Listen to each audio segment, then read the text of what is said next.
នៅពេលនេះកូនស្រីភ្លោះរបស់អ្នកនាងលើបរិយាចាប់ផ្ដើមបង្ហាញរូបរាងជាបណ្ដាហើយជំរាបសួរប្រិយមិត្តទាំងអស់គ្នាសម្រាប់ពុកម៉ែបងប្អូនដែលតាមដាននិងចូលចិត្តអ្នកនាងលើបរិយាពិតជាចង់ដឹងណាស់ថាសុខទុក្ខរបស់អ្នកនាងលើបរិយានៅពេលដែលចេញពីក្រៅឃុំវិញហើយនោះតើខ្សែជីវិតរបស់អ្នកនាងនឹងទៅជាបែបណាបន្ទាប់ពីអ្នកនាងបានប្រកាសថាលែងស្វាមីហើយជាពិសេសនោះស្របពេលជាមួយគ្នានោះផងដែរក៏បានដំណឹងថាអ្នកនាងពោពោះដោយមានកូនភ្លោះស្រី2នាក់ហើយជារឿងដែលគួរចាប់អារម្មណ៍ទៀតនោះគឺអ្នកនាងលើបរិយាបានទៅធ្វើការសម្រាលកូននៅឯមន្ទីរពេទ្យហើយក៏បានធ្វើការលាក់លៀមដោយមិនឲ្យបងប្អូនណាបានឃើញពីរូបរាងក៏ដូចជាមុខមាត់កូនស្រីភ្លោះរបស់អ្នកនាងឡើយប៉ុន្តែនៅទីបំផុតនៅក្នុងខែឧសភាឆ្នាំ2026នេះអ្នកនាងលើបរិយាក៏សម្រេចធ្វើការបង្ហាញពុកម៉ែបងប្អូននៅកូនស្រីភ្លោះទាំង2នាក់ដោយឲ្យឃើញតែផ្នែកខ្លះទេ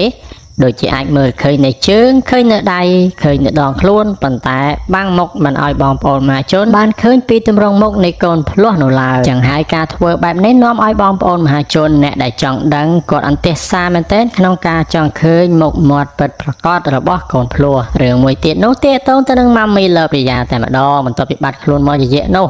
មកវិញនៅពេលនេះគឺសម្រស់ចាប់ផ្ដើមមានសម្រស់ស្រស់ស្អាតបណ្ដាវិញហើយបើទោះបីជាអ្នកនាងបានឆ្លងកាត់នៅរឿងពិបាកចិត្តបែកបាក់គ្រួសារជាមួយនឹងលោកហេងគឹមហៀងក៏ដោយប៉ុន្តែអ្នកនាងអាចធ្វើឲ្យអ្វីគ្រប់យ៉ាងគឺចាប់ផ្ដើមល្អប្រសើរផ្ទុយពីលោកហេងគឹមហៀងវិញបន្ទាប់ពីបាត់មុខមួយរយៈឥឡូវត្រឡប់មកវិញបែរជាមានបញ្ហានិងដ្រាម៉ាលើសដើមរហូតដល់ពេលខ្លះបង្ហោះសារថាលែងចង់មានជីវិតនៅលើផែនដីទៀតផងបាទពុកម៉ែបងប្អូនទាំងអស់គ្នាការពិតណាស់លោកហេងគឹមហៀងគឺគាត់មានបញ្ហាច្រើនទាក់ទងទៅនឹង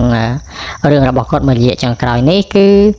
ក្រោយពីគាត់បែកបាក់គ្រួសារនោះមួយហើយមួយទៀតអ្វីដែលធ្វើឲ្យគាត់ពិបាកទៀតនោះគឺគាត់មានបញ្ហាជំងឺប្រចាំកាយតែម្ដងហើយឥឡូវនេះគឺគាត់មិនចង់បង្ហាញមុខនៅលើបណ្ដាញសង្គមទៀតទេដោយពេលខ្លះក៏ឃើញពេលខ្លះក៏បាត់ហើយមកម្ដងគឺពោពេញទៅដោយសេចក្តីទុក្ខកង្វល់ខុសពីម៉ាមីលើបរិយាបន្ទាប់ពីឆ្លងកាត់នូវឧបសគ្គជាច្រើនសម្បីតែពេលពោះធំកើតកូនក៏អ្នកនាងតស៊ូនៅដោយមិនមានការជ្រុំជ្រែងពីស្វាមីដែរ